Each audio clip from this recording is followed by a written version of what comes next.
TV 24 news ವಾಹಿನಿಗೆ ಸ್ವಾಗತ. ಧಾರವಾಡ ಜಿಲ್ಲೆ ನವಲಗುಂದ ತಾಲೂಕಿನ ತಲೆಮೊರಬದಲ್ಲಿ ನವೆಂಬರ್ 13ರಂದು ಮನೆ ಪಕ್ಕದ ಶೆಡ್ನಲ್ಲಿ ಮಲಗಿದ್ದಾಗ ಅನುಮಾನಾಸ್ಪದ ಕೊಲೆ ನಡೆದಿದ್ದು ಬೆಳಕಿಗೆ ಬಂದಿತ್ತು. ಅಡಿವೆಪ್ಪ ತಡಕೋಡ ಕೊಲೆಯಾಗಿದ್ದ ವ್ಯಕ್ತಿ ಯಾರೋ ಕಲ್ಲು ಎತ್ತಿ ಹಾಕಿ ಕೊಂದಿದ್ದ ಶಂಕೆ ವ್ಯಕ್ತವಾದ ಹಿನ್ನೆಲೆ ಪೊಲೀಸ್ ತನಿಖೆ ನಡೆಸಿ ಸತ್ಯ ಬಯಲು ಮಾಡಿದ್ದಾರೆ. ಅಡಿವೆಪ್ಪನ ಹಿರಿಯ ಮಗ ಶಿವಯೋಗಿ ತಡಕೋಡ ಅನನ್ನ ಬಂಧಿಸಿ ವಿಚಾರಿಸಿದಾಗ ತನ್ನ ತಂದೆಯನ್ನ ತಾನೇ ಕೊಲೆ ಮಾಡಿದ್ದಾಗಿ ಒಪ್ಪಿಕೊಂಡಿದ್ದಾನೆ.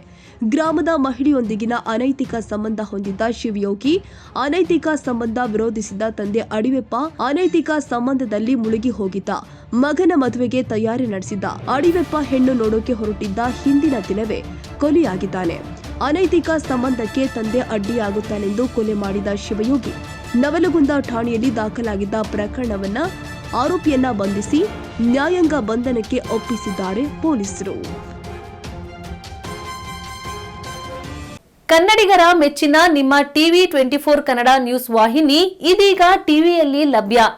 ಕರ್ನಾಟಕ ಮತ್ತು ದೇಶ ವಿದೇಶದ 360 ಡಿಗ್ರಿ ಸುದ್ದಿ ಹಾಗೂ ಉತ್ತರ ಕರ್ನಾಟಕ, ಬೆಳಗಾವಿ, ಬಾಗಲಕೋಟೆ, ಧಾರವಾಡ, ಹಾವೇರಿ, ಗದಗ, ಬಿಜಾಪುರ ಜಿಲ್ಲೆಯ ಕ್ಷಣ ಕ್ಷಣದ ವಿವರವನ್ನ ಪಡೆಯುವುದಕ್ಕೆ ಟಿವಿ 24 ಕನ್ನಡ ನ್ಯೂಸ್ ವಾಹಿನಿಯನ್ನ ಲೈಕ್ ಮಾಡಿ, ವಿಡಿಯೋಗಳನ್ನ ಶೇರ್ ಮಾಡಿ, ಕಮೆಂಟ್ ಮಾಡುವ ಮೂಲಕ ನಮ್ಮ ವಾಹಿನಿಗೆ ಸಹಕಾರ ನೀಡಿ ಮತ್ತು ಚಾನೆಲ್ ಅನ್ನ ಸಬ್ಸ್ಕ್ರೈಬ್ ಮಾಡಿ. Thank you.